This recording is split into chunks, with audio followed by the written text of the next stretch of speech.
Welcome to nithumithukitchen. இன்னைக்கு நம்ம பீக்கங்காய் பொரியல் தான் எப்படி செய்யறதுன்னு பார்க்க போறோம்.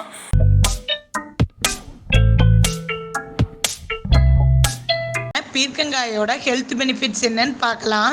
பீர்க்கங்காய் நம்ம நல்லா சாப்பிட்டோம்னா நம்மளோட பிளட்ல இருக்கிற சுகர் லெவல், யூரின்ல இருக்கிற சுகர் லெவல் இதோட அளவை எல்லாம் கட்டுப்படுத்துறதுக்கு ரொம்ப உதவுது.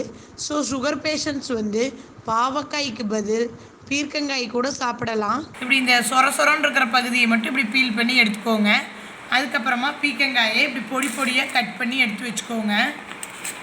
நம்ம பீர்க்கங்காய் பொரியல் செய்கிறதுக்கு ஃபஸ்ட்டு ஒரு கடாய் வச்சுக்கலாம். அதில் 3 டேபிள் ஸ்பூன் ஆயில் போட்டுக்கலாம். 1 டீஸ்பூன் கடுகு போட்டுக்கோங்க.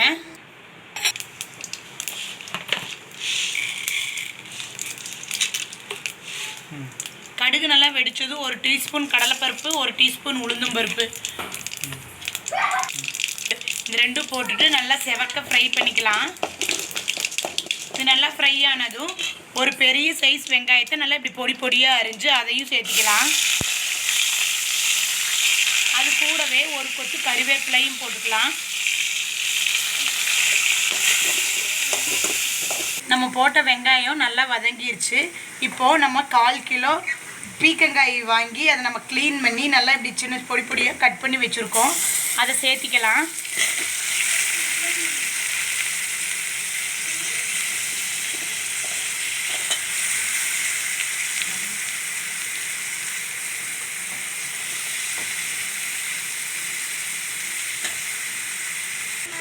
இப்போது நம்ம பொரியலுக்கு தேவையான அளவு உப்பு சேர்த்துக்கலாம்.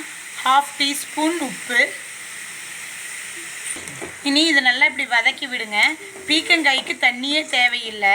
நீங்கள் வதக்கவே இது ஃபுல்லாக தண்ணி வந்துடும்.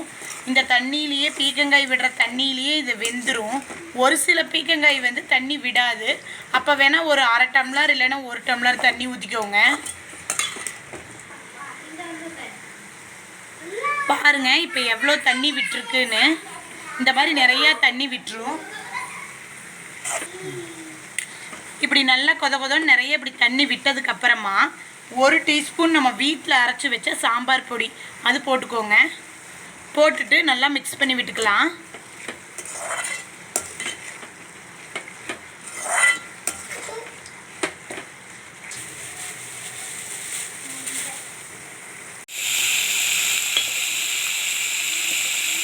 இப்போது பீர்க்கங்காயில் நல்லா தண்ணி வற்றி நல்லா பீர்க்கங்காய் வரன்னு ஆயிடுச்சு. இனி நம்ம தேங்காய் தூவிக்கலாம்.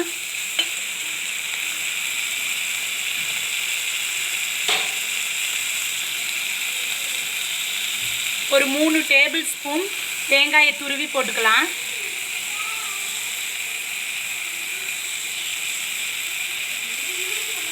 தேங்காய் போட்டுட்டு சிம்மில் வச்சு ஒரு 2 மினிட்ஸ் இலக்கி விட்டுட்டு நல்லா ஃப்ரை பண்ணி விடுங்க.